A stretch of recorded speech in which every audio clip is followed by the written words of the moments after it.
Hello and welcome to episode 44 of the Destiny Truthcast. I am Lost Souls, and we have another special episode today with the first of two episodes with community guests creating amazing content right here on bnet. Before we get started, it's been a really special and humbling week for RedWingGirl and myself, as the Destiny Truthcast was this week's community focus on bnet. From the idea of what this podcast could be and getting to be a part of this experience over the last year and a half has been something I never would have dreamed. To get to meet new members of the community each week and to get to know a little bit about each other as we talk Destiny is pretty incredible. And I'd just like to thank each and every Guardian who's been a part of this experience, either hosting alongside us, guesting, or participating on bnet, Twitter, and the net. I'd also like to thank Cosmo, DeeJ, and Bungie for what they do for this community. We've all grown together over the last 3 years and hopefully continue for many more. Also, I'd just like to say a quick thank you for all the kind messages. It's been a really incredible experience, RWG, and one I'm really thankful I've gotten to share with you. Yeah, it's been very humbling, and I'm very honored. And like always that we talk about here every week, everyone has such a unique take on Destiny. It's such a, community-based, I can't even put it into words. Some of the things that people come up with and then they talk about and their interests, and it's just really a unique experience. And there's so many people, that I would like to thank and, for their support and each week and on a daily basis even. And again, it's just been really a great experience, and I really want to thank Cosmo and DeeJ. They really have been really nice through this process. And to the BungieNet community, who, of course, this is really what it's about. It's about everybody on the bnet community coming and talking about their experiences to share with everyone on the bnet community. Yeah, it's really humanized the experience of being on the forums and really getting to know so many amazing people, and it's just been something that's really been incredible to be a part of. It's really an amazing community full of really amazing people, and we have some of those amazing people here with us today. We've actually have a returning guest with us today. Synge, you were kind enough. We had a guest unable to make it, so at the last minute you agreed to come back on, and really glad to have you back today. How are you today? I'm doing great, and I'm happy to be here. And again, just to kind of recap what you guys were saying, like from my perspective as being a part of the community, I really appreciate what you guys are doing. A lot of content that's out there is really kind of directed towards, it's a lot of people who are trying to make stars of themselves, and you guys have put the community above yourselves. You bring them on the show. There's no agenda. You guys let us talk about whatever. Sometimes it's opposing views. Sometimes people agree, and I just want to give you guys much respect and much love. You sent us a really nice message, about congratulating the Truthcast, and I just thought it was kind of cool what you said, likening this experience we all share on the forums to kind of like being in high school.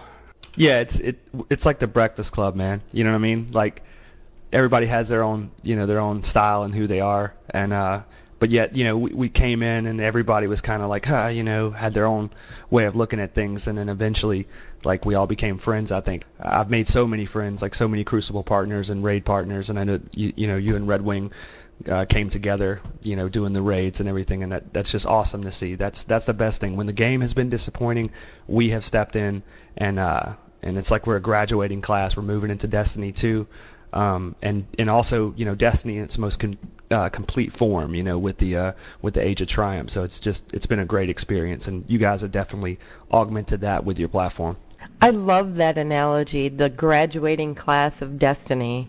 It's like so fitting, because that's kind of really what it's like, right? Like we all kind of went to school, the school of Destiny. We're the Guardians who are graduating Destiny 1, and, pretty soon we're going to be going to Destiny 2. It's such a cool but appropriate analogy. Started out kindergartens, look at us now. I know, right? It's so funny. You've been here before, Synge, but for those that missed your first visit, tell the community just a little bit about yourself. I'm a part-time content creator. I'm also a musician. I work in the film industry as well. I'm a AT&T sales rep. So, I'm just doing my thing, play a lot of Destiny. We got hit by the flood down where I live, so money's been tight. So I'm stuck in the Crucible, just wailing away at the other Guardians. Yeah, that was shortly after your first visit. I know you got hit by that flood and pretty much lost everything and had to start over. So glad to see you getting back on your feet at this point. Thank you. And you got to persist no matter what happens. You got to keep moving. Did you lose your Xbox? This is going to sound terrible, but no, that was a priority to get my game consoles up in the attic. Right on. That's the way it should be. Gamer for life. So what kind of content do you create?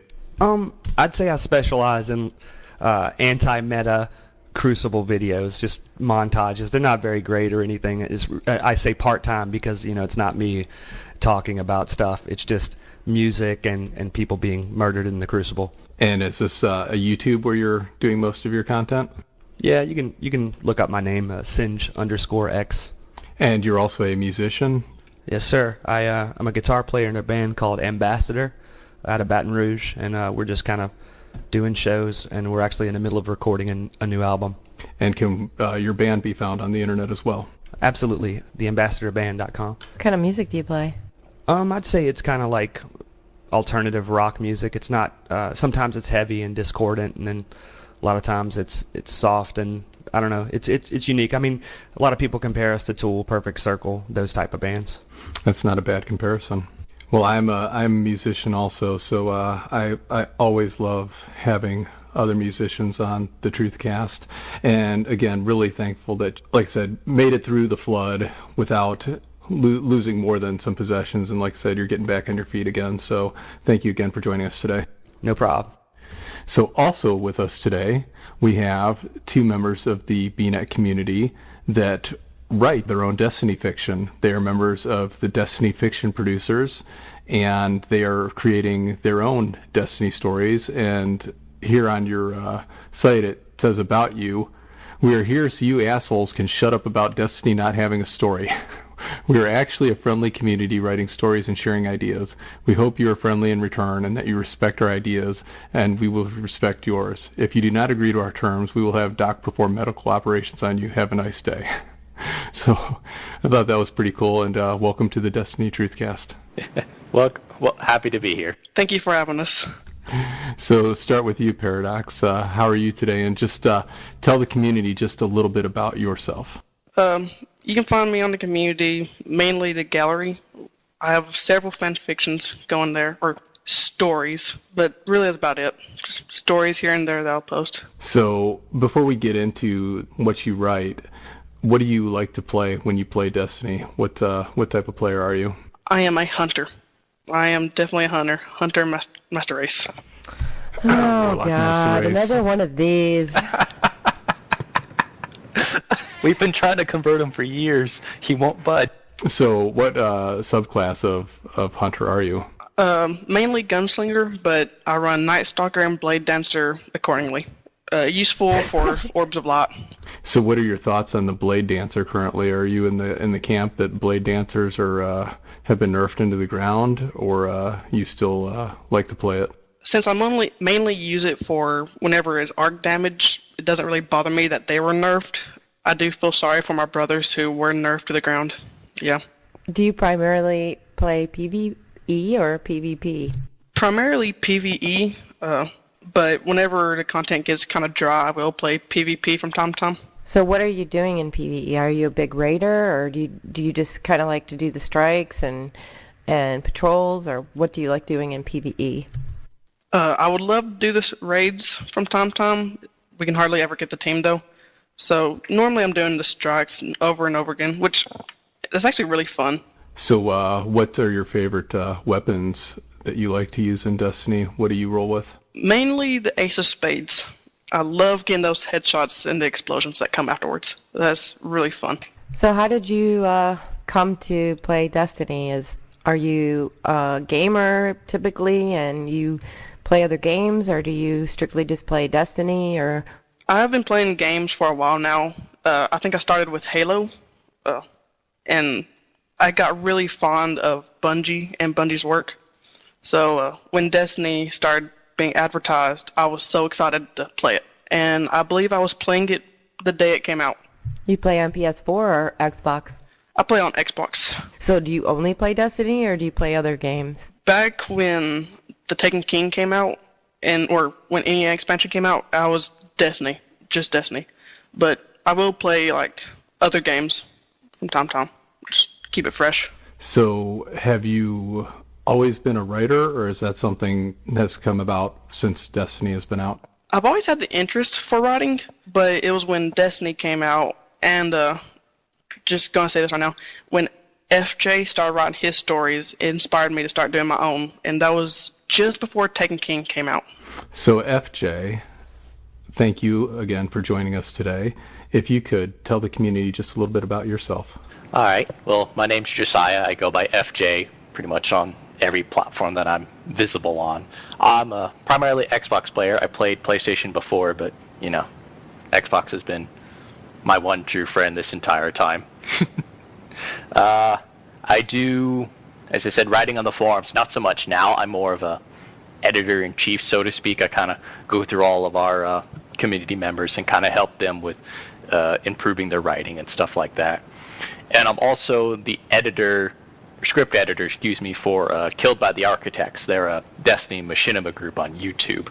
You can look them up. I did one or two of their skits just a little bit a while ago. That's really cool. What inspired you to start writing about Destiny in particular? It was for me. I was going through a rough time at that point. It's just one of those drop-down points where my therapist has said, "You have to do something. I don't care what it is. Just do something."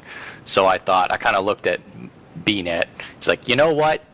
Let's do this. Let's write stories because everybody's complaining that Destiny doesn't have one. So I'm gonna make one. This, as you can tell, this is back when year one was a problem. That's how I started. Do you have schooling in writing, or is this something that you just kind of picked up as a hobby and just kind of gone with it, or how did you get started with being able to be a part of the community that does a lot of the editing? Purely as a hobby. I've tried to write a novel before that fell through the roof, but I've mostly just been writing up till I kind of got burnt out, and by that point we kind of developed our group, the DFP, or Destiny Fiction Producers as it is now, and I've just kind of taken over the overseeing role just to make sure I'm still in the community, not completely out of it, but make sure I'm still there. How many people are in your community? We're technically 60 strong now, more like 50 because of all the alt accounts, but yeah. And wow. And if you could just tell us just a little bit about Destiny Fiction Producers. Well, as you stated with the title in our description, we're here to write stories. Me and Paradox and his older brother, Diamondfire, started this group as the DFP, Diamondfire, FJ, Paradox. That's what it used to be until we switched it to DFP when it actually, got off the ground. But we're trying to be like a central hub for writers to put their works in. So when you find one writer, you can instantly go to another one, just kind of like a chain of events. And it's pretty cool how you have it laid out. You've got, links to some of the stories there, and then when you go to your stories, you'll have the chapters laid out in a post, and then it'll link to another post with the next chapter. Really kind of a cool setup how you do it. Yeah, I kind of like having a little bit of order, and I'm more of a binge reader or watcher myself. So that kind of helps me, just having that chain, so I can just sit there, start from the beginning, and go. So one of the most important questions is what do you main? Defender. Careful. You better think. Oh, okay. All right. Now you're talking. Finally. I've always been the medic class, and Paradox can testify this. And you have the whole class chain leveled up, correct? I've been around since like maybe 6 months after day one when the Thorn issue began. So yeah, I got everything leveled up, and I've been slowly working on Warlock and Hunter, but they're still not fully up yet. Thorn. I think I remember that vaguely. It's something that I can't quite remember. Something that seems like it used to be good in this game, but I just can't recall. Oh, we remember. The PTSD is still there. What are your favorite guns, and what do you primarily play, PvE or PvP? I'm definitely more of a PvE person. I'm not very. I'm naturally competitive, but I'm not very good at being competitive. So I tend to only do PvP with my friends like Paradox and a few of our other clan mates. But yeah, that's usually it. But I usually use scout rifles. Those are my favorite, and I'll try to use sidearms and fusions. I love the fusions. What kind of fusion do you use? I've kind of grown fond of the raid one. I'm forgetting its name at the moment, but that perk roll is pretty nice. Ether Nova, really? Yeah, that's it. Well, you both also have, obviously stories up on your site. And start with you, FJ. You've got one Titan story and about a fire team with a Titan, a Warlock, and a Hunter, Josiah, Angelica, and Laurentine. And just a little bit about your story that you have up on bnet. Well, obviously, Josiah as the main was it was loosely based off of me, a better version of me, but as the story progressed, he became his own character and that sort of thing. And that's what I like doing. I like creating characters and building a world. I may not be good at making a story per se, but I'm definitely good at world building and filling it in with a whole bunch of characters and all that. Well, and it seems to be a story about characters growing together and how these random people come together to become part of a fire team and then on from there. Yeah, because people can come from the most unlikely of backgrounds and end up as friends, because that's kind of how our group was. And Paradox can again testify to this, that we're just a bunch of ramshackled idiots that came together, and we just happened to gravitate towards Destiny at the time and Halo Reach. So where do you come up with these stories? I mean, is it just something that you kind of just think about in a moment, or is this something that you have projected out, towards the end, or how do you get your ideas for the stories that you write? Well, at first it was I would sit down, write for about an hour, do some minor editing, put it up on bnet, and just let it go from there. From the later arcs, it kind of had to be a little bit more thought to it, so that I could add a little bit more dynamic to it from some of the side stories and that sort of thing. As of now, I have a projected vision of where I would like it to go, but at the moment I'm a little burnt out. So, and again, that's why I'm in the editorial role at the moment.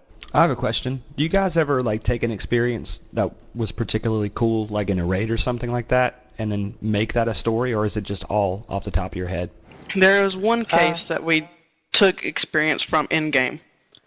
FJ and I did a crossover chapters, and it was focused on Court of Oryx. And when we actually did Court of Oryx on Destiny, we had no idea what we were doing.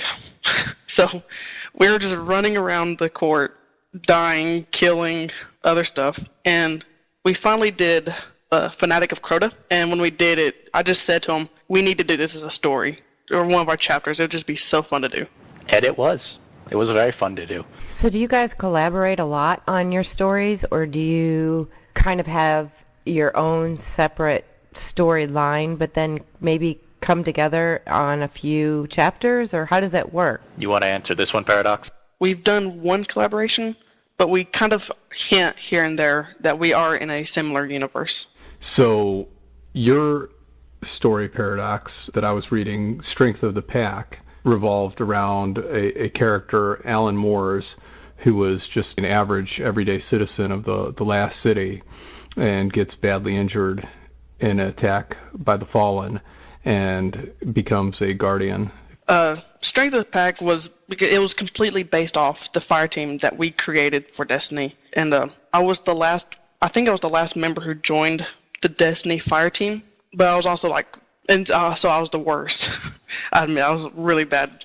So, and in Strength of the Pack, you can see how Alan Moore's, this young hunter, right off the bat becomes a guardian, and having to cope with trying to be a guardian. I mean, like you said, right after being attacked, I would expect to be a very hard experience to deal with.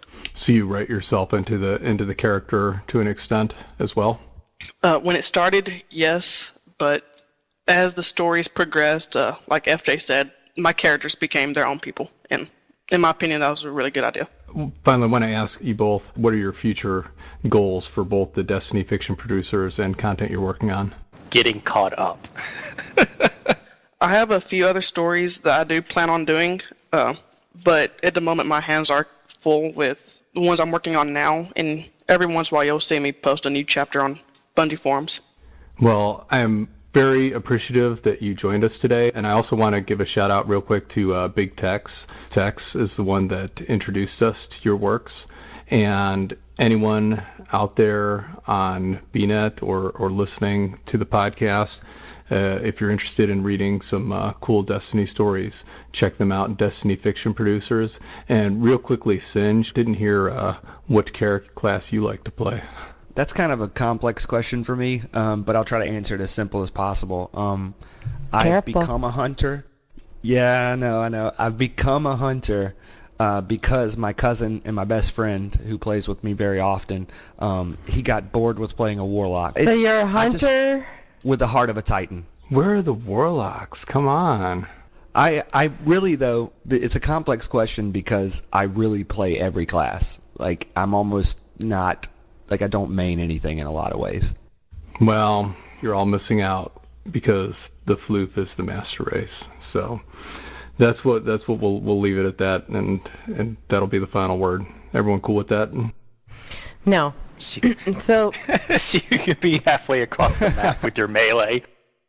Well, a long time ago, I created this story that I'm not going to bore anybody with. It was pretty interesting, but I can see how it sort of leads into so much more of where you can go with it. You know, you develop a character, you develop the story, and you sort of get attached to it.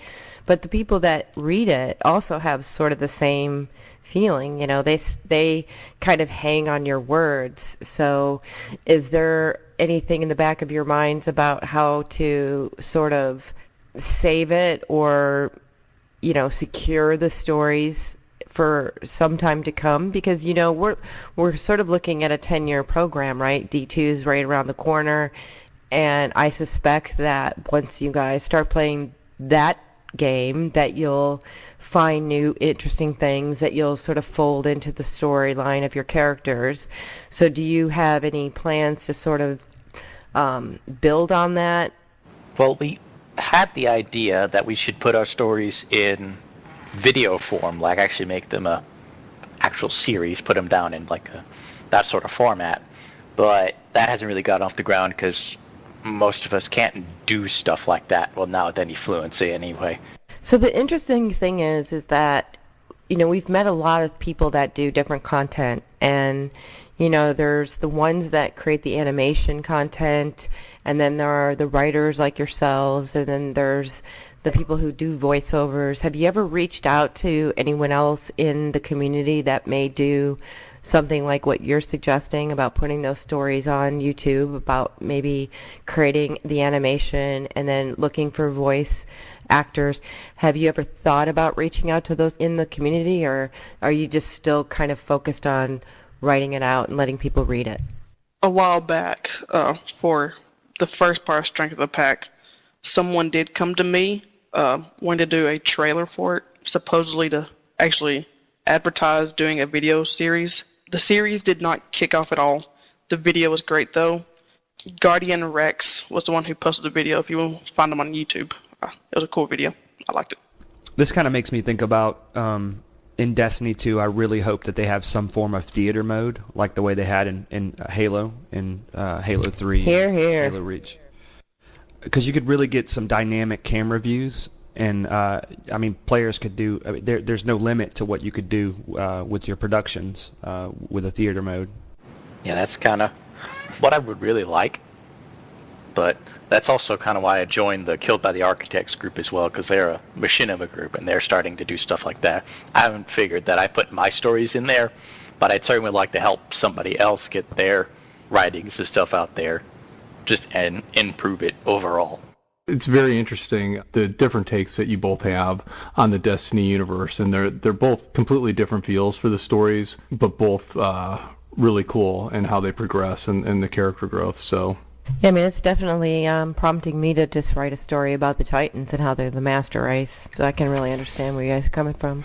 And the warlock that taught you how to be a guardian, right? Whatever. So I suppose All three of you have watched the last update that Bungie put out, the release, the fashion show, and the final balancing on the weapons. Synge, what did you think about it? Did you get an opportunity to watch it? I did. Some positives, I think, is, of course, the new raid gear is phenomenal. Any kind of cosmetic stuff, I actually support the decision to keep us at 400 and to have a more cosmetic and reward-focused in-game progression, I guess you'd say. And so I was really down with that. Of course, I'm critical of some of the changes that are being made to the Crucible, especially Red Death kind of not having its regen fixed. I was pretty upset about that, but we'll have to see. They are increasing the amount that you're going to receive back from the regen. But, it was a roller coaster like Destiny usually is, I guess. What about you, FJ? Warlocks look the best by far, and that's... Thank you. It's not a compliment to you, it's a compliment to the fashion. Hey, we Warlocks take what we can get, so... You get most of it, but anyway. Titan's got a little shafted, I believe, with some of the armor. I didn't care much for the Crota set, a little too many spikes, but that's kind of just me. And Hunters look pretty good so far. But yeah, I'm actually kind of excited to see if I can get my hands on that sort of stuff. As in, me and Paradox don't really raid too much, but we'll see. So far, the armor looked pretty cool. I have to agree the Warlocks did get some pretty decent gear, specifically the Vault Glass. I really liked the harpy tentacle things on their back. Yeah, I can't wait to get that. Hunters, I'm finally glad we are starting to get some armor that's actually worth wearing. All through year one, I was just finding whatever looked half decent. Since taking King, I've been wearing one set that actually looked good. Everything else I cannot stand. Hunters did not have good armor for a long time. So, Synge, do you raid at all, or how do you do your PvE?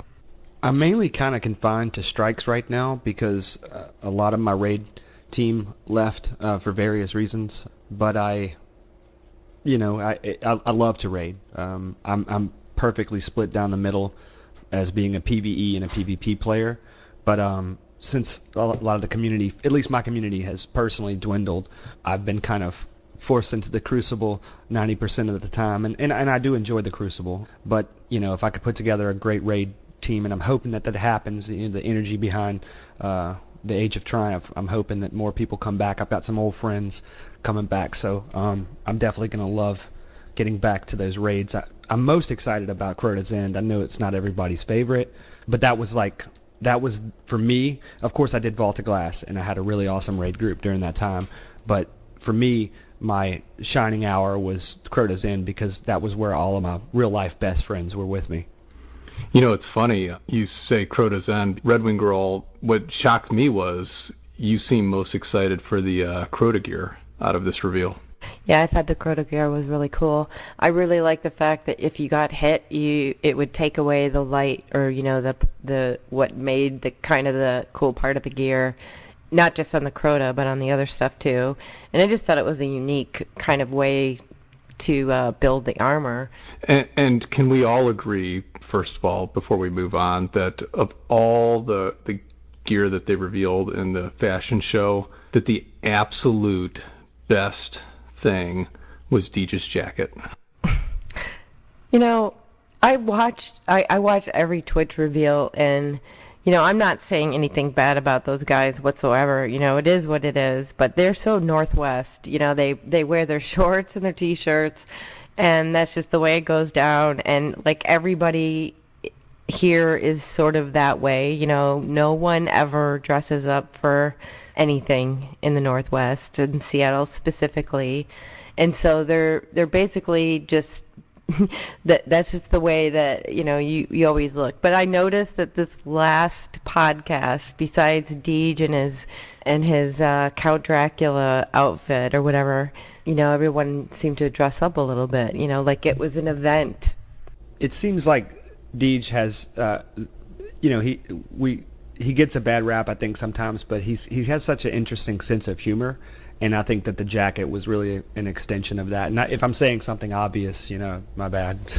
To give credit where credit's due, I think that, DeeJ has come a long way. I know he's gotten a lot of grief on the forums and whatnot, but I think that that he's come a long way as well, and I think that it's come through in these streams. You know, and previously he was very benign in how he communicated with the community, and now he kind of makes it a point to talk about all the different people that actually, you know, are part of this community, whether it be bnet or his friends from Reddit or the team that he does his raids or Crucible with. You know, he sort of folds everybody kind of into it so that everyone has sort of a, you know, feeling that he reaches out to many people within the community, which is, I think, is his responsibility. But what I thought was really good about the last few is that he really buckled down on asking questions. You know, he focused more on, you know, the people that were the guests, and he really focused on asking them questions that you hear a lot from bnet and I'm sure Reddit and, you know, all of the YouTube and content creators that have an interest in it. And so that was what I found was really progressive. It was really interesting, and he's really doubled down. It's like he's very prepared now, whereas before it didn't seem like he really was as much. I'm sure he does a lot of preparation, but it just seemed like in the last one he was really, you know, he really asked a lot of questions that were relevant. Yeah, as an orator, he's really good at speaking. He's definitely a consummate professional. But I feel like I'm totally with you guys that he definitely has his finger on the pulse now. And again, you know, we're learning, they're learning.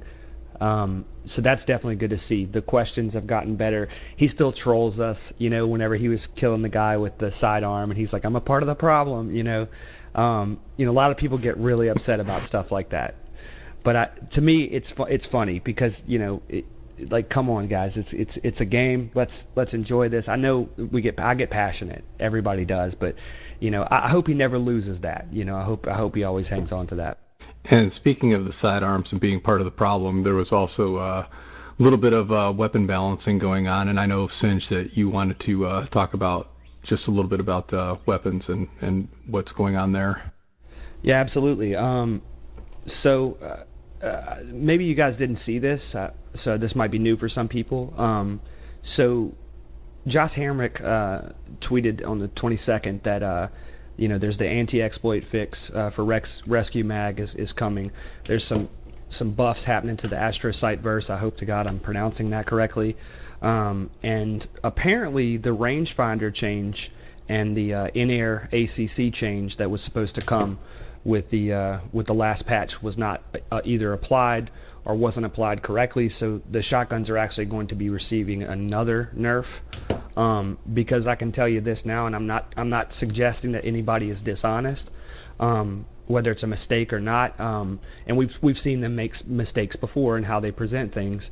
I have personally noticed that the in-air accuracy on the shotguns and the rangefinder accuracy is, I think I could verifiably say that it's not where it was. So they're actually going to take it a step further, and they're saying that they didn't apply it, which is, I don't want to say I'm upset about it, but it's like, I don't know, it seems strange.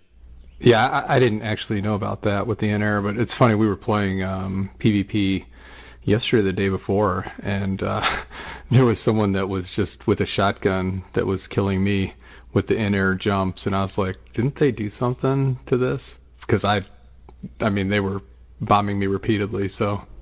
To give them credit, it could, what I'm experiencing as far as the in-air stuff could be what they've done, and this was applied to the last patch, you know, taking away the critical damage from the shotguns. So I may have been, you know, before I wasn't noticing this as much, but I may have been actually getting headshots when I was jumping. I mean, it makes sense because I'm coming down on them. So that may be what is affecting my game. However, with the latest balance patch kind of taking away the special ammo, it's like I'm kind of feeling like it's not needed to go ahead and nerf, you know, shotguns anymore, or nerf sniper rifles or any, which I'm not saying they are. I'm just saying, like, specials right now are the usage is down. I think when you get a special now, it should be important and very powerful. So I question that choice there, but that's just my opinion. So part of the thing that I've heard, some rumors that I've read only on bnet, nowhere else, is that they're going to have potentially some optional matchmaking in D2 with the raids, maybe, and I'm sure the strikes, as always, and then the nightfalls. And I'm wondering, FJ and Paradox, you basically said that you really haven't done a lot of raiding. Do you use LFG? Like, have you ever gone on the 100, which I think is a great app for anybody who wants to raid, that's never raided before or raids all the time, to try to pull a team together to try to do that? And what are your thoughts about, would you consider raiding more and getting more in-depth in the PvE part of Destiny if they do have optional matchmaking? I will say I've had bad experience with LFG stuff in the past, and normally our philosophy was we'd randomly find people in Destiny. They kind of wanted to do a raid, and then we would text each other sometimes in the middle of the night, say, hey, we need a 6th player, get on. And we'd kind of jump on and jump through hoops to try and get through, because we normally don't raid. At most, we have like 3 to 4 people on at a time. So that's good for a strike or so, but not so much for a raid. Well, that's really disappointing. You're kind of like how I felt sort of in the beginning when I didn't really know a lot of people in Destiny. I met people through strikes and said, hey, you want to do the Nightfall with me? Or, then I'd add them as my friend, and then, I would gain a few more people, and then I would ask like all these random people that I had met that didn't know, none of us knew each other, but then it was like, let's kind of do a raid and things like that. But there are websites or sites that are outside of Bungie.net's own LFG process, which I used to use quite a bit, but they made some changes to it, and I don't think it's very intuitive. But there are a lot of other LFG sites. And so is it that you're just not interested in doing the raids as much, or to sort of seek out that experience? Or, you said that you guys have 60 people, in your group. Do you not have a clan that sort of does a regular kind of nightfall rotation or raid rotation? Or are you two just sort of outside of that, you don't really pursue it? Well, that's kind of a difficult question. Like, if somebody asked me, hey, you want to do a raid, I would say yes. It's not the issue that I don't want to do the raid. I love doing the raid, and I love teaching people how to do the raid, because I've done it at least a few times and have looked at it enough to where, I understand what's going on. So if it was a much easier process to find people who are, actually wanting to raid for fun, and, just want to grind with a bunch of friends, yes, I would do it much more often, but it's really hard to find those people. Well, clearly, the numbers speak for themselves, right? Like, only 4% of the community has raided, and at least on a consistent basis, and that's because people either haven't developed the clans or the friends list or whatever, that prevent them from doing it. And part of that is a lot of people that have talked about it. It's because you can't just queue in for a raid. And in the beginning, for the first time, I would think that would be pretty difficult, and you're always going to meet people that think they know everything and don't know anything, and that's just sort of the way it goes. But in most cases, I think most people are genuinely just interested in enjoying it and getting through it and trying to work together as a team. And that's, we've seen it with strikes. I mean, certainly, if at the very minimal, they should at least make the nightfall optional. If I may weigh in on this, I don't know if you guys remember back in Halo 2, but there was a really optimized system for if you were in a group with a player, it was easy as just like hitting X on that player and you could join their party immediately. And that should really happen across all of the content, right? There should be easy ways to communicate, especially in an environment where we don't have matchmaking. I'm on the fence about matchmaking, and I kind of always have been. And again, optional great because you have the option to do it, and from a functionality standpoint, that's something that really kind of should be in the game. But then again, there's a lot of sites and things that have been built up around like the 100. I remember reading a post by RedWing that kind of touched on that, and so I'm interested to see how that would impact that external community. And again, if you think about it, if it's strong enough, it really shouldn't be affected, because from my perspective, like, I totally agree with FJ about the about LFG. I mean, it's almost no better than optional matchmaking as far as your experience, because you're in essence, you're playing with completely random people. You're just doing all of the things yourself that the algorithm would do for matchmaking. So as far as having a good or bad experience, it's totally detached from whether or not you're matchmaking or doing an LFG experience. But there's issues, like if they're going to have matchmaking in the game, like where it's easy to get into the game and you have a community that is used to that ease, they need to change some of the gameplay. And not to like take over the whole discussion, but I really want to touch on this. As of now, all of the raids since King's Fall, and look, I love King's Fall. Everybody in King's Fall, it doesn't matter like what type of player you are. Everybody's on the hook. Everybody's completely responsible for everything that happens in that raid, in terms of the boss mechanics and everything. So let's say you have 3 players who are in the party who are like really into the game, super optimized gear. They're really just they're super nerds about the game, and I consider myself to be a player like that. But then you have several other players who they don't have their subclass leveled up, which I'm not trying to cast any derogatory terminology or down anybody or anything, but you have the players who play the game Scrubs. who aren't that Just say it, scrubs. I'm not going to say scrubs. I'm just saying that they're not, like, they're there just to, like, have a couple beers, kick back, have a good time. And the game should be designed where they can do that. I know. But the game should be designed. And if you take, and here's why I like Crota's End, and I know I get a lot of flack for this. But in Crota's End, you had a hunter, and different people could run up there and hit Crota, right? But a lot of people use hunters to do that. And if you're a hunter, there's so much technique to get up on the platform and fight with Crota. Then you had the Titan on the other side, on the Winda team, right? And he's got to put up a bubble at the right time to either help his teammates get into the glass room, but most everybody else, at least 3 other people, just had to fire the Galahorn at whenever the team leader said go. You know what I'm saying? Like there's the raids need to be designed where it not everybody has to like take part in these exciting mechanics and like be on the edge of their ability. But that's just my opinion.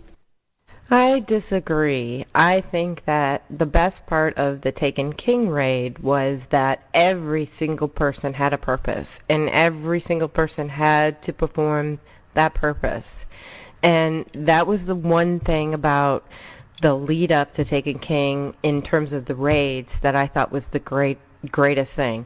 The Vault of Glass and the Crota, basically throughout most of it, and whatever, it had, each person sort of had their role, or, it was sort of a team kind of an effort thing. But Taken King really changed all that. It was more about each person had to really step up, or you had to wipe. And that was a big problem, and it caused a lot of frustration, and a lot of people just didn't want to stick with it because of that reason. I think the last raid has elements of that, but you can still get away with losing 1 or 2 people and still be able to continue with it. And people said, they were relieved that came about because they thought the Taken King was too dependent on every single person. But I think that's what makes the Taken King raid the best, is that every person had to have a role and play in it. So it was a little bit more complicated with that, raid. I mean, not necessarily. You could get away with doing like 5 people or whatever, but you know what I mean. Like every single person had a role. So I'm hoping that the only downside that I think about optional matchmaking is that they would have to stop it from queuing. If someone actually got kicked out accidentally or whatever, they'd have to stop it from queuing to bring in some other random, it has to secure the team. Yeah, here's how you do it, though. I mean, going back to the way Gears did it in Perfect Dark before, if you have a team of 5 and you want to get get a sixth, you can just queue and have the game drop you in someone. Well, I agree. I mean, I think that's what's going to happen. You form your team, and whatever's left over, you queue for the rest. I think a flag system would be really nice too. Like you could flag, like you could show in the tower, hey, I'm looking for people to raid with. You know what I mean? Problem with that is that the tower only has, I think, up to 12 guardians in it. So it's a lot of people have proposed that system for the social spaces, and who knows, Destiny 2 there might be more, but it's very limiting with just the cap at this point. So I want to kind of go back to the fashion show and the cool armor, and we're going to have 5 sets of armor that I counted, one for each raid, and then they're creating another one for the book. And so I wanted to ask everybody about what their vault looks like and how they've made decisions to eliminate some things to make room for the new raid armor. So I'm going to start with FJ. What have you done with your vault, if anything, to prepare for the new armor that's going to drop, and weapons? Well, I'm more of a cynical person by nature, so I haven't done anything because I'm going to assume I'm not going to be able to. That's just me. I just have to say, that's a little bit sad. You need to run the content, and I hope you can. I hope that you guys can get a raid group and get in and experience it. And again, to Bungie, just before, I hate to interrupt, but there's a lot of players that can't run this content that would like to, so hopefully in D2 there's a way to make it easier for you too. Again, if people come up to me and ask, will you do it, I'll more than likely say yes unless I'm preoccupied. It's not that I don't want to do it, it's just it's very hard to find avenues where I can do it. What about you, Paradox? What have you done? Well, my vault is hardly ever cluttered, so if I can run the content, I will have plenty of space. I just hope I can do it and get the gear. For me, the vault is a big problem, and I'm just hoping that they'll have some kiosks that you'll be able to at least get some of the armor that we got out of the packages, because I still wear some of that as well. And so Synge's going to ask you, do you have a lot of armor from the packages, or do you wear a lot of armor from, just what drops? I'm right with you. I'm totally obsessive about getting the look, the chroma, the tier 12 stats.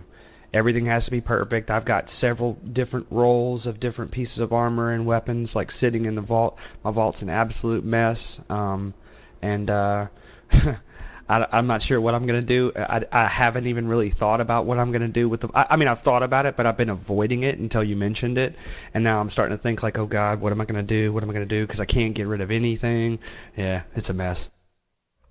RedWingGirl, it came down, obviously, that we're not getting any vault space. So how much time have you spent, first of all, organizing your vault since this announcement of the new gear? A lot. I got rid of all my year 1 gear, which I held on to forever.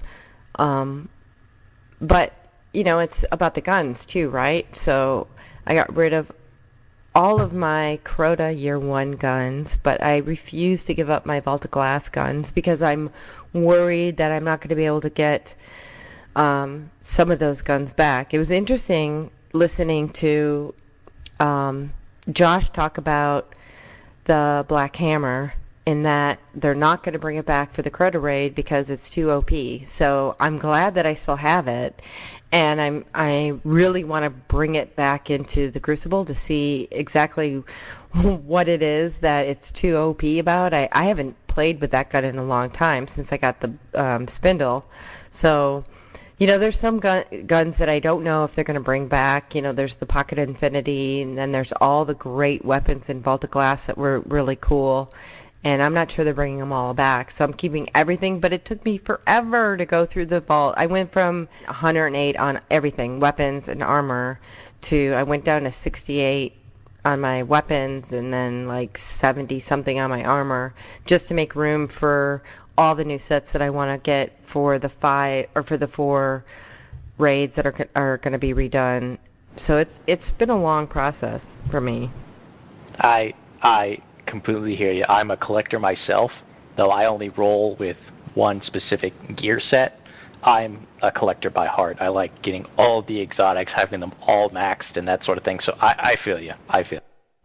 Well, it's funny because, we were there in the tower, and, you were organizing your vault, and so I went through mine. And as you said, we were both at, 108 on everything. And I also got down to like 60, weapons, 60 armor or whatever.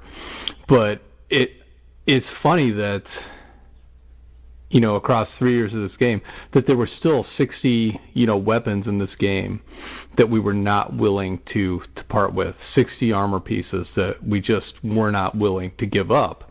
And I think that, a couple things. One, it speaks to the connection that players form with the gear and the weapons in this game, which I think is something that Bungie, again, severely underestimated when they released this game, and thought that players would just want to keep moving on to the next thing. And, obviously that's not the case, and we'll see how in Destiny 2, if anything changes with that.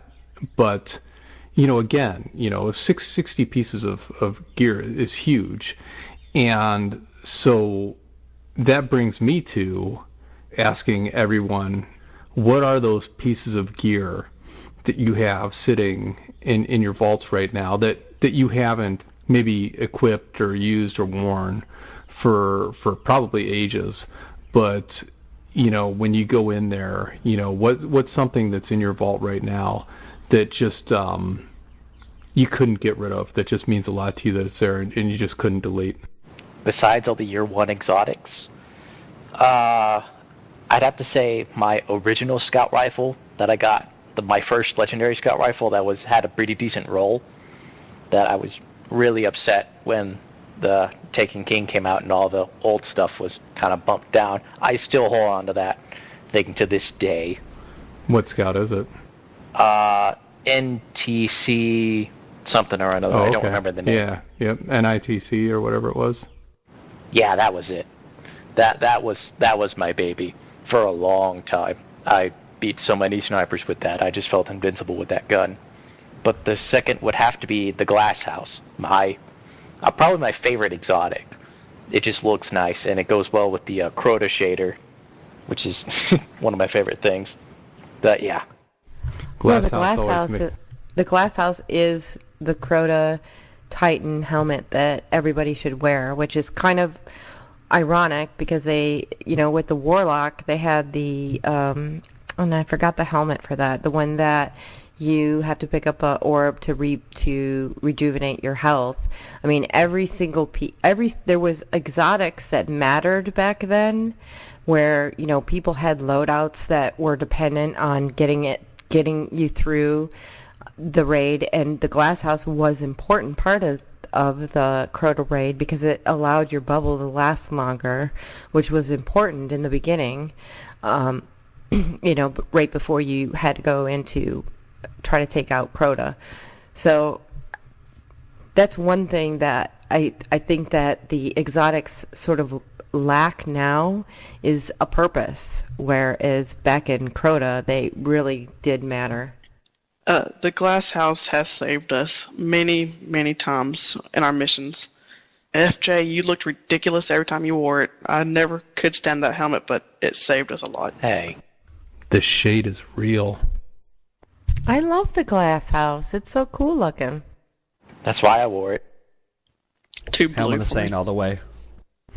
So, Paradox, what are the pieces of gear that are in your vault that you just couldn't give up? I don't have a few. I didn't really get attached to a whole lot of gear in year 1 because I just couldn't find anything that I just particularly liked. The stuff I do find, though, is the exotics. It's a lot of the year 1 exotics that have not been bumped up yet. Which ones are those? Yes, definitely Vex. Every once in a while I'll go Pocket to Crucible. Infinity, Necrochasm. Thankfully, those two are coming back up, so...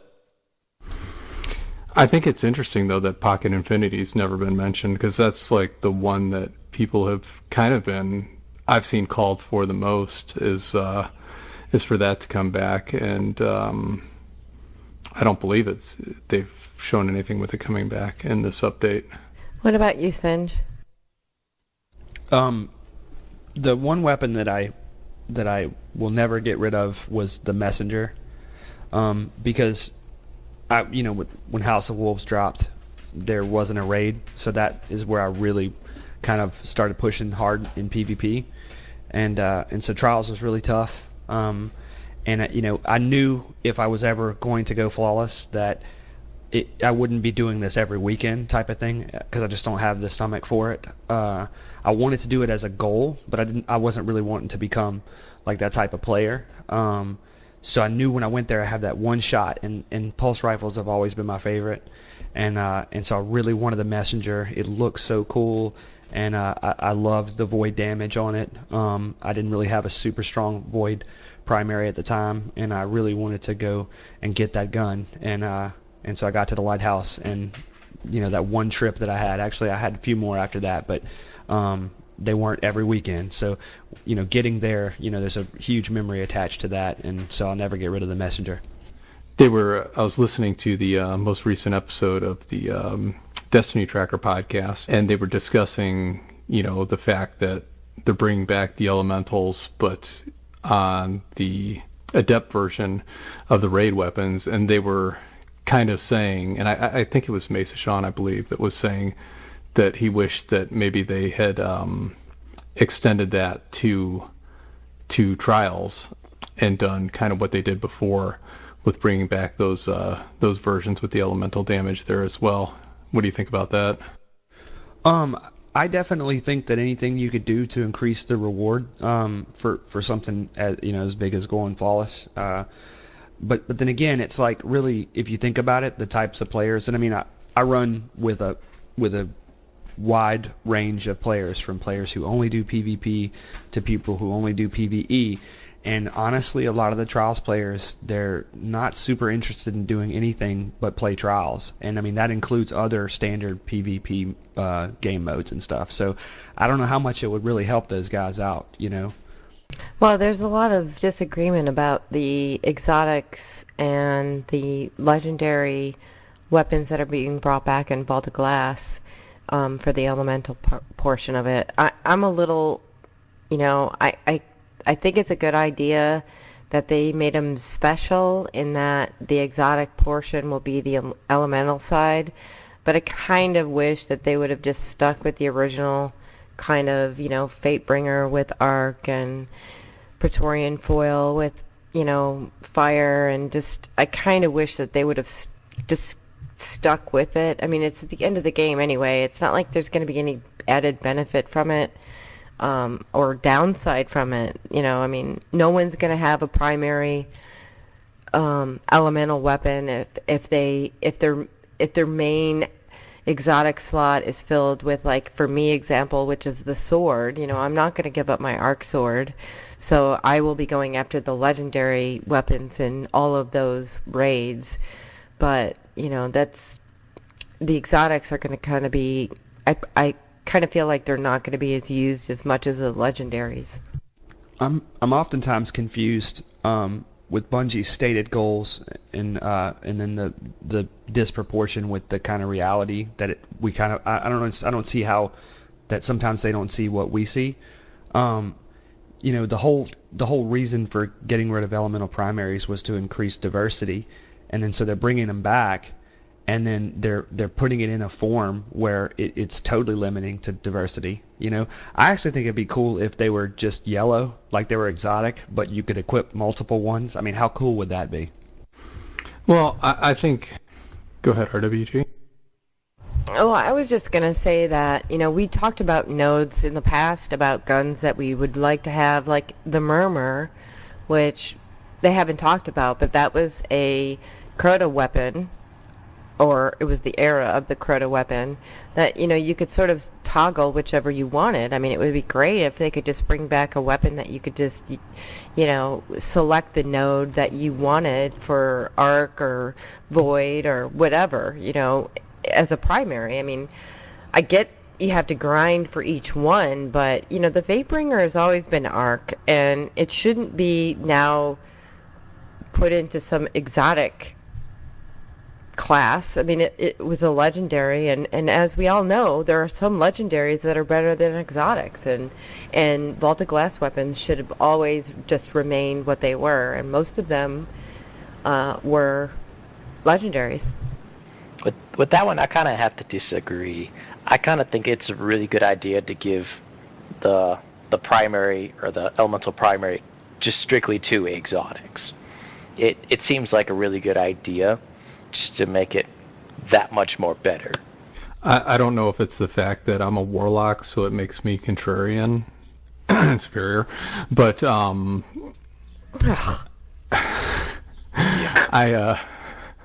come on.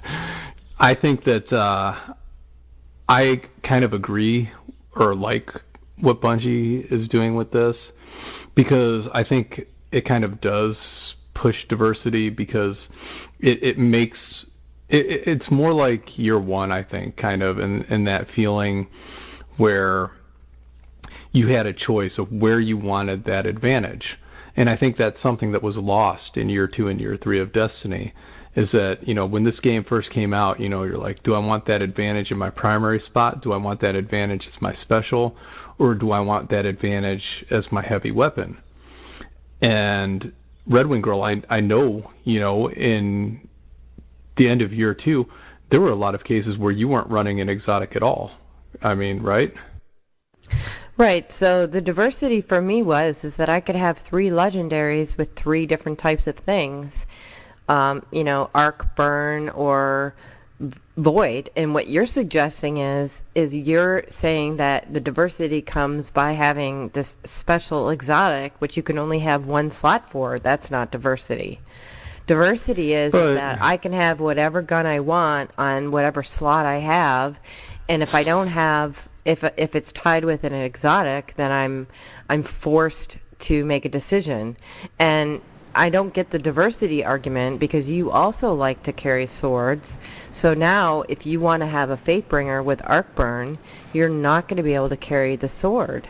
So that is not diversity to me. I agree there, and that's the diversity is the fact that everyone won't be running Fatebringer, Boltcaster, whatever the special weapon is. But what I'm kind of getting at is the fact that maybe not so much diversity, but it's making the exotic choice feel like a real choice, and making it feel special again. Because again, that's not a choice. That's being forced to put that into the slot. That's not a choice. That kind of gets into the issue of power creep. You can't have too many powerful weapons, because then, if it was your 1 status, then everyone would just use, what was it? I don't remember what the primary was. Oh yeah, Last Word, Icebreaker, Gallahorn. That's all anybody would use, because those are the most powerful weapons at the time. Giving the exotic tag just kind of limits it. So while yes, it decreases diversity in one way, where you can't have one exotic over the other, you have to pick and choose, but it also forces you to get a little bit out of your comfort zone and say, okay, I can use Last Word right now, but now I have to use another sniper instead of Icebreaker for this sort of thing. Yes, but if I wanted to have the Gallahorn, which was what year 1 people carried a lot, I could still have Arc for my primary, and void for my secondary, and burn for my heavy. It gave me 3 options. Now it's like I either have to make a decision. I can carry 2 of those exclusive whatever requirements, and then just have a regular primary that doesn't have any of that, or I have to not be able to have an exotic for the secondary or heavy and then pick the primary for my main elemental. And that's where I think it's kind of wrong to do, because when you're going through a strike or a nightfall and it requires you to match, you're going to always be switching your weapons. So it just kind of puts you into a position where you have to like have a set deciding elemental rollout, and that's what I kind of don't like. I'd like to be able to switch it up. The way I break it down is like this. So it was obviously very powerful, in year one to be able to have a full burn loadout, so to speak. So now, if it's obviously you're at a disadvantage if you don't have a full burn loadout. Of course, there's those exceptions to that rule where you have a really good legendary or a certain type of legendary that you're doing a certain type of thing with. Like maybe like you have like Army of One or something like that, and you're really playing to that style. But for the most part, now to have a full loadout of, you're going to have an exotic in the primary spot. From one of the raids that has a burn on it. Like if you want to have that full spectrum coverage, you're going to have to do that. And if you don't do that, in a lot of cases, especially with the way that some of the strikes are being structured and stuff like that, you are at a disadvantage if you don't do that. And that's kind of, I think that's where Red Wing's trying to go with it. And I don't think it's like I can live with it, but at the same time, it's like I would rather it just be legendary. I can see it from both of your point of view, but just to, I don't know, try to clarify what I'm trying to come from the angle is that, there's all this talk of exotics don't feel exotic, and exotics should be something where when you have an exotic equipped, it should be something that gives you some kind of distinct, meaningful, tangible advantage to having But it shouldn't be elementals. But it could be. Not from year one, or no. But I don't know. I get where you're coming from, RWG. To me, it's something that's been missing from the game, and maybe this isn't the best implementation to get it back to that feeling from year one. Maybe it's off, but to me, I just saw it as it will bring that feeling back where you have to choose where you want that advantage. If you want it in your heavy slot, your special slot, or your primary slot. And that's something that was meaningful when this game released that just was completely lost. So I totally get where you're coming from with it, but that's just kind of how I see it, as getting it back to that overall feel, and Warlocks are still the best. No, they're not. All right, I want to say Hunters are, but I don't have much of an argument. Something that was in that live stream at the end, Josh and Ian both thanked the community and really gave just little personal messages to the community, thanking them for their involvement and the feedback. And RWG, when you were tweeting it to me, it was something that really stood out. Yeah, I mean, obviously they wouldn't have jobs if people like us weren't interested in their game. But it was just a moment that they just kind of wrapped up the stream with just thanking the community. And I just thought it was really genuine, and it was a really nice kind of ending to the whole, reveal for the last 3 weeks. And it, for them, it's the end. They've done everything they can. They've taken all of the feedback that we've given them on the bnet about bringing back the raids, and we talk about elemental weapons, and we talk about so many things, and for Josh particularly, he's engaged on Twitter and Reddit and the bnet, and asked people directly, about weapon balancing and how it affects them, and what it means for them to do it, and how it affects us to actually use it. And it was just it was so cool to hear them thank the community. And I know it's cliche, and a lot of people get upset about it because they feel like they haven't listened, or they haven't done everything that they think that they should have. But for every person that plays this game, our experience is different in how we want things to roll out, and just how we think guns should work, or how we think armor should work, or whatever it is that we decide for ourselves what we like about the game. It was just really good to hear them come out and thank the community. They didn't have to do it. It was just something it looked to me like a spur of the moment kind of thing, and it was genuine, and I thought it was totally cool. I really liked it. To me, it just sucks to see the salt that flows about it, and people that say it's not sincere, it's too late, or whatever.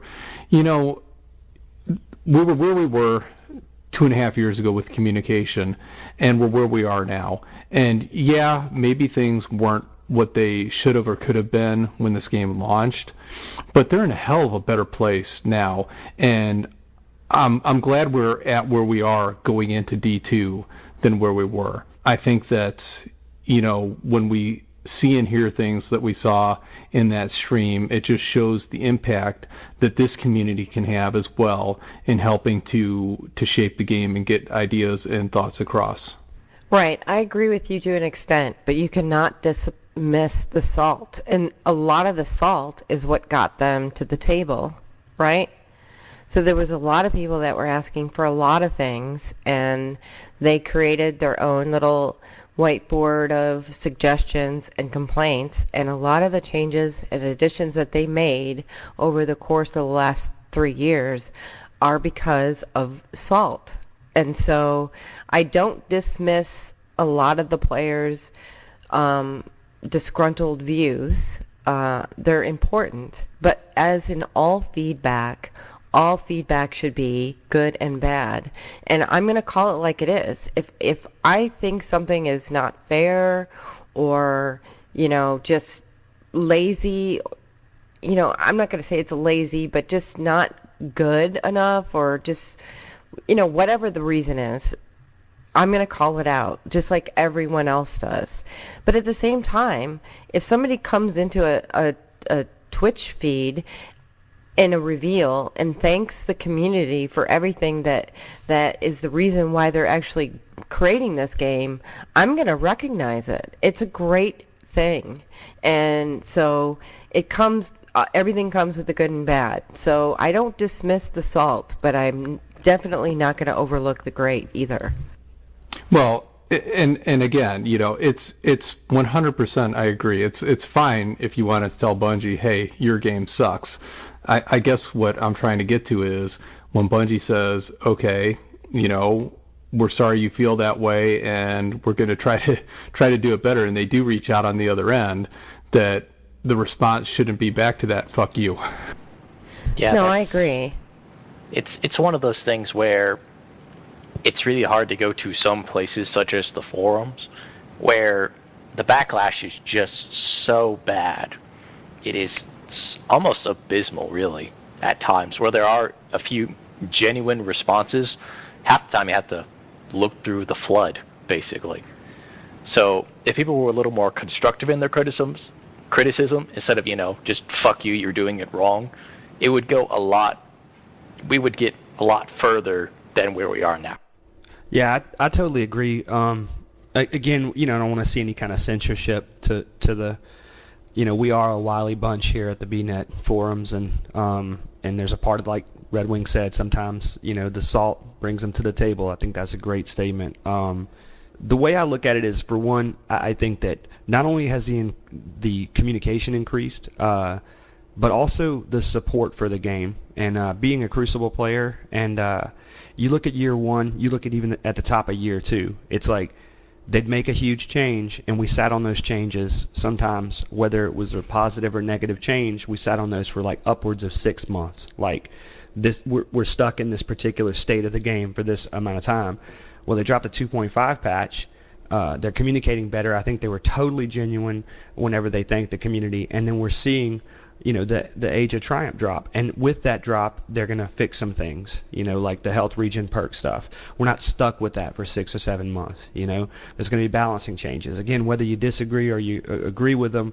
And like I said, earlier, I was very critical. I said what I didn't like about it. I'm not hot on the 3-meter hand cannon nerf. I'm not super hot on it, but it's support. Knowing that that's coming, and they're supporting the game more, even at this state where Destiny 2 is right around the corner.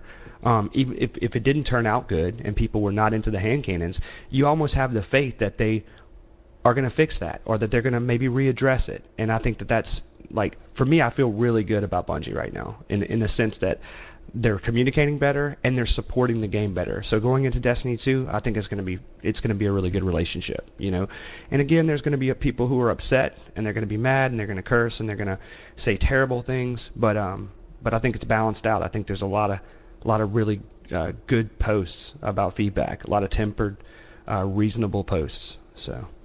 Speaking of D2, has anybody seen the D2 poster? Paradox, have you seen it yet?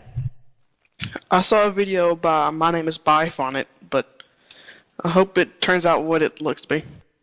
As do I. Ready to pre-order, or are you just sort of waiting to see what's going to happen?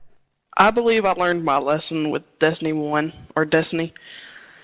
I think I will wait a little bit and see if there should be the improvements or if there will be the improvements that there should be. What kind of improvements are you looking for? Right off the bat, a decent, well-thought-out story. What about you, FJ? I'm going to do what I usually do and just wait and see if it rides out. If it starts to go well, then I'll buy it. I might even might just buy it anyway and experience it for myself, but we'll know. What about you, Synge? The poster looks awesome, and I'm totally in for Destiny 2. However, the thing I'm going to do differently this time is I'm not going to let my competitiveness get me back addicted to the Crucible unless there's dedicated servers. Like, I will be a totally PvE player if there aren't any dedicated servers. So what if they improve the P2P experience without dedicated servers? I could roll with that, because honestly, Halo was peer-to-peer, and they just didn't have as many confusing situations. Like, just like there's so much stuff in Destiny, and again, I'm not trying to talk about what we should nerf or anything, but there's a lot of one-hit kills. There's a lot of helpless, like, deaths that you have. And with all that happening, you learn to accept that. You're going to die when you go into the Crucible. I mean, unless you're like some Uber, streamer guy and you're really, really professional with the game. But to have you get killed by 3 or 4 supers in a row, and then a warlock one-shot melees you, or a hunter front stabs you, or something like that. Those kind of things make the game even more frustrating. You know what I mean? So it's like, if they improved it to where it was at least as stable as what Halo 3 was, then I could roll with that, honestly. What about you, Souls? Back when, it was announced that our gear wouldn't carry forward, and, we were kind of disappointed in that, we got a comment, and this Guardian said, "Be sure to archive all the best screenshots, video clips, podcasts, etc. of Destiny, perhaps even a compilation of best moments of tribute of the 3 years as a momentum. Get ready for the extraordinary new journey later this year, because if you think you know what's coming, you have no idea." And then a wink. And at that point, it's like, okay, this is something that someone knows something, about the game. And I asked them, care to share what you know? And they said, "I cannot, but let's say it would be a mistake to think of Destiny 2 in the context of what the game has been. When the components of the new game exhaustively complete its rather complex convergence process, you can expect some scheduled things to be appropriately shared. There are a great deal of legalities and privacy surrounding the new game to protect the IP and brand of Bungie. I can assure you that Bungie will take the hit of current disgruntled players on the confidence of the new product because it's that strong. I know the community is desperate for leaks, but there's an incredible amount of things happening, more than the community will ever know, with the new game, and the last priority now is to disclose anything about it. Continue having fun with Destiny. The game has its frustrations, certainly, but know that when the new installment of the franchise is released, you'll forget why you were ever worried. To that last, I responded, that's the hope. It's no secret they didn't want D1, and that they patched and stitched together what they could to make it work. I expect D2 to be the game they truly want. The question is what they keep, if much of anything, from the game's state and started. I expect vastly different worlds, and much larger and able to be explored. If there are invisible walls and ceilings in D2, it will be a disappointment. I expect greatness on a level we haven't dreamed. I hope Bungie can deliver.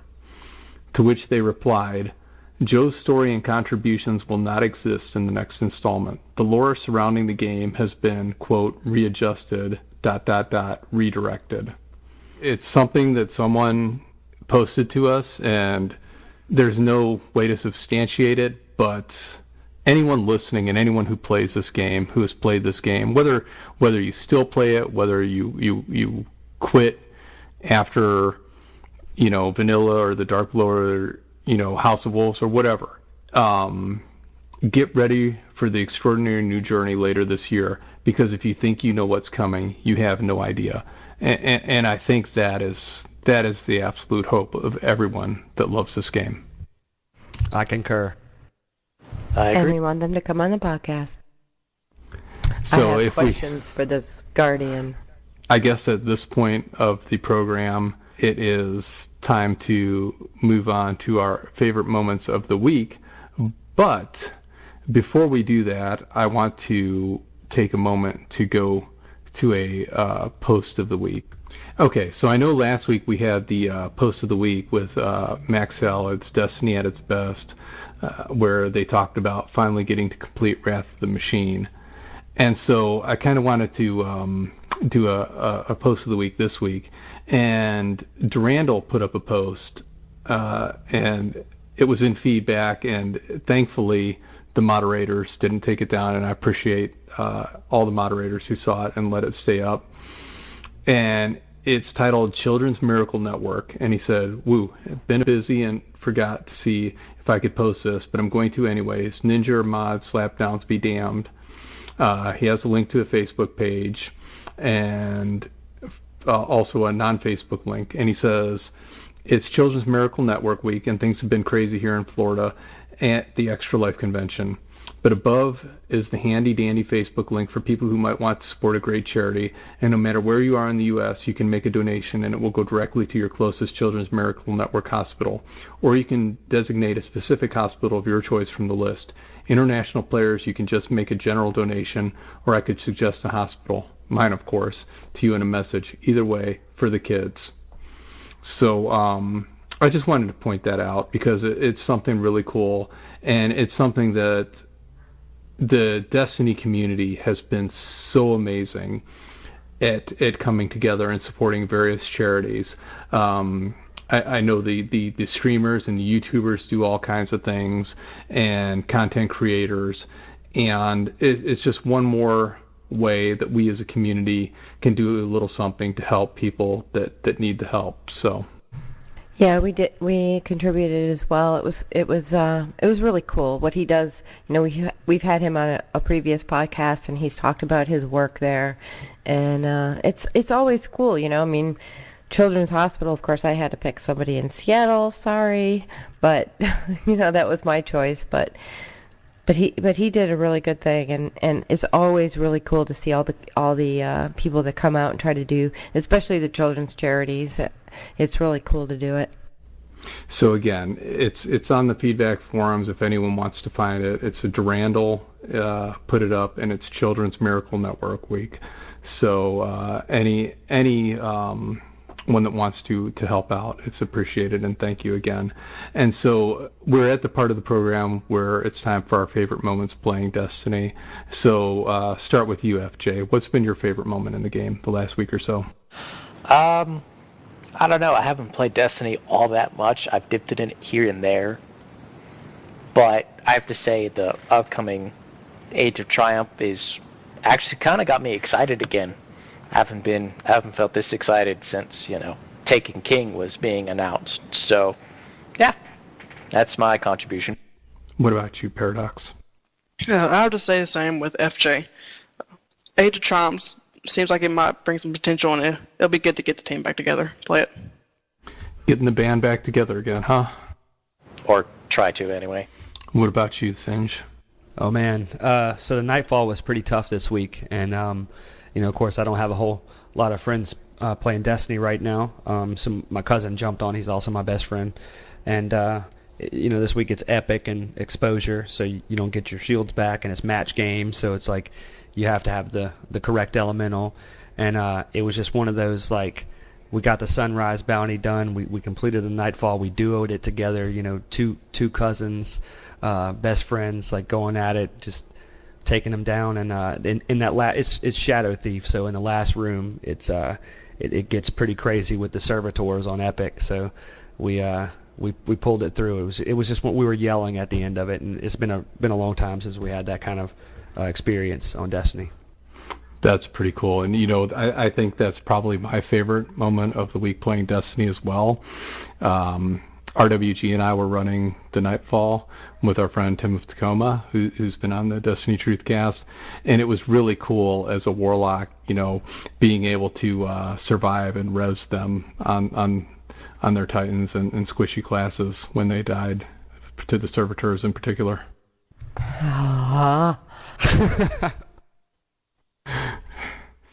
What about you, RedWingGirl?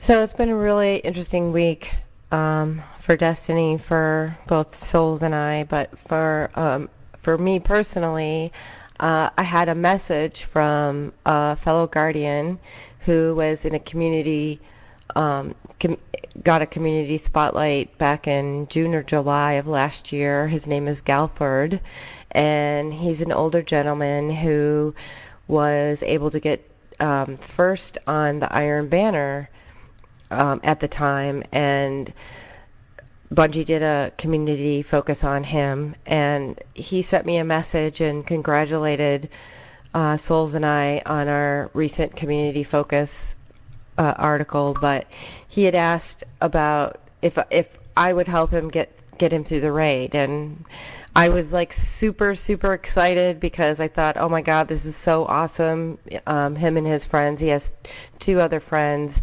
in their 60s and 70s, active players, play every day at about 7:30 every night. They all get together and play Destiny, which is unbelievably cool. And so I thought I was going to get an opportunity to play with them, but unfortunately they're on PlayStation. So it was a missed opportunity, and I think Cosmo's going to be able to try to get them an opportunity to get through the Wrath of the Machine raid, is what they were trying to do. So for me, it wasn't an actual play Destiny kind of moment. It was a community discussion, and it's unfortunate that I can't play with him, but at the same time, it was really interesting having a conversation with him and talking to him and his group of friends, and I really hope that he's able to get through the Wrath of the Machine with his good friends, and so that was kind of my moment. I really enjoyed I really enjoyed getting an opportunity to talk to him, and hopefully he will get through. And I've asked him, to follow up with me and tell me, if he gets through it or not. So I can't wait to hear about that. That was something really, really incredible. And when you told me that, and read me that message,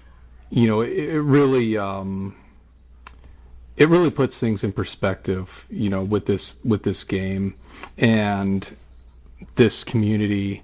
And Galford, if you're out there listening, really, really was excited at the thought of the opportunity that we might get to run that raid with you. And, just the next day, just all I could think about, super stoked. And then, RWG message that you're on PS4.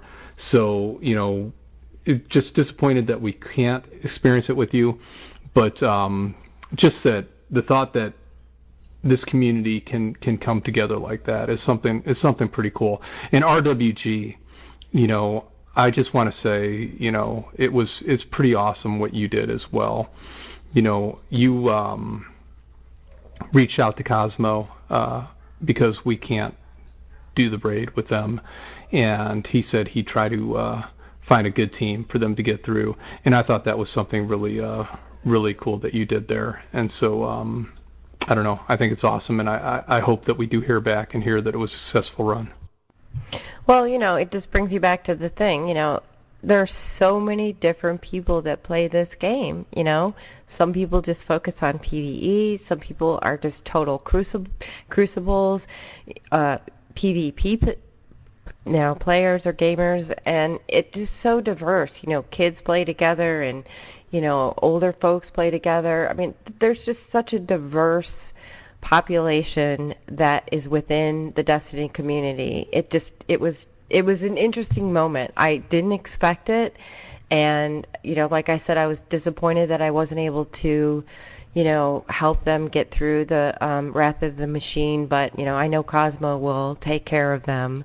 And like I said, I look forward to hearing what the experience was like for them. And so I just totally lost my train of thought. That's what happens when you're a flooper. Oh my God. You did not. You did not. See? Oh my God. You know, here's the deal. As long as I remember where I put my my warlock robes, I'm okay. When I don't remember what my warlock robes are, I've got problems. His mind is paracausal. He's a noob. Through and through. I believe it was Uber noob, wasn't it? Crickets. Oh my God. All right. Well, anyway, Synge, it's really cool having you on and having you come back. And again, it was short notice. I messaged you yesterday. Really appreciate you doing this today. Anytime, man. It was such a pleasure just chilling with you guys and talking about Destiny, and that post that you guys got. I kind of felt like we were at like a campfire and you were telling us a ghost story or something. It was great. Marshmallows and all. Do we have s'mores? Because I would love a s'more right now. Well, you're a warlock. Just get some fire going, dude. Yeah. And Paradox and FJ, really appreciate you joining us today and sharing this experience that you bring to the bnet community. It's really cool what you do, and I hope people check out your work. And thank you again for joining us. Hey, happy to help. And I'm really blessed to be able to share this experience with you, RedWingGirl. You really are an amazing contributor to this community and to the podcast, and you have really a connected view to Destiny and the game and the universe, as we see, as you have brought up so many things throughout episodes, and Bungie announces them 2 weeks later. But yeah, it's just a really incredible experience, and I'm glad we get to share this together. Well, as I said last week, not me. That's not my experience. I think you're a pain in the ass. I really hate doing this every single week with you, and I wish you would just shut the fuck up. I was going to say aw, but then oh. Aw. All right. I love you too. Thank We're you. done. I would like to thank everyone that listens every week in the community, and again, all the messages that have come through this week. I can't tell you how much it's meant to us. Those players that listen on SoundCloud, on iTunes, on Podbean, YouTube, participate on the forums. Appreciate all the feedback. Again, if anyone out there is interested in joining us and talking Destiny, just reach out to RedWingGirl or myself. So I hope everyone has a great night. Thank you. Thanks, everybody. Thanks for coming. Enjoyed your conversation. Thanks a lot. Thanks for having us. Absolutely. Thanks for having us. Goodbye. That's a wrap.